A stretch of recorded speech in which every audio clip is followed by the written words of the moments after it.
બનાસકાંઠાના સકલાણા ગામે વીજ લાઇન તૂટતા પિતા પુત્રનું કરુણ મોત થઈ ગયું।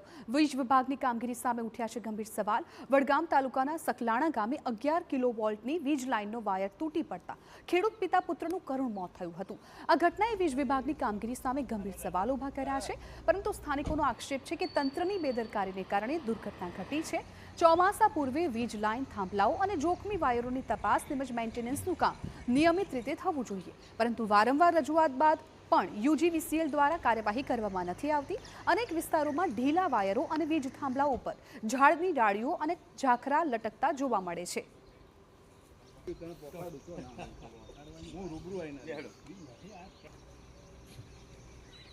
અને એ દરમિયાન રસ્તામાં આવતા વીજળીના કડાકા સાથે વીજળી પોલ ઉપર પડતો એના જે વાયરનું પિન હતું એ પિન ફાયર થઈ અને તૂટી અને વીજળી વાયર તૂટતો જે પિતા પુત્રો એક્ટિવા ઉપર નીકળ્યા હતા એમના ઉપર પડતો એમનું કરુણ મોત થયેલું છે।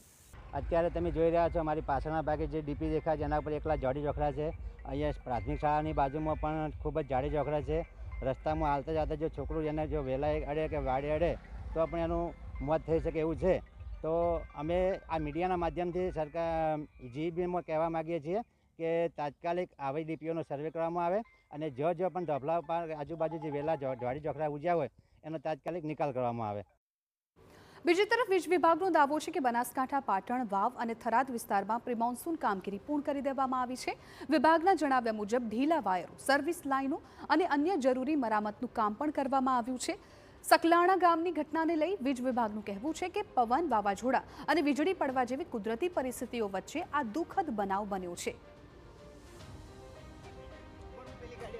ઓલમોસ્ટ 11 કેવી ફીડરોના મેન્ટેનન્સ બધા પૂર્ણ કરી દીધા છે, જેમાં સર્વિસ વાયરો હોય કે પછી વાયર ઢીલા હોય, પીનો બદલવાની હોય, એ બધી કામગીરી અમે ઓલમોસ્ટ બધી પૂરી કરી દીધી છે।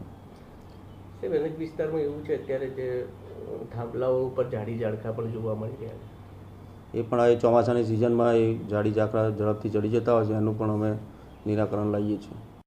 હવે સૌથી મોટો સવાલ એ કે જો ખરેખર પ્રી-મોન્સૂન કામગીરી પૂર્ણ થઈ ગઈ હોય તો અનેક વિસ્તારોમાં હજુ પણ જોખમી વીજ લાઇનો અને થાંભલાઓ કેમ જોવા મળે છે? ચોમાસાની શરૂઆતની સાથે જ વીજ સલામતીનો મુદ્દો ફરી ચર્ચાના કેન્દ્રમાં આવ્યો છે। નિર્દોષોના મોત બાદ જવાબદારો સામે પગલાં લેવાશે કે નહીં તે જોવાનું રહ્યું।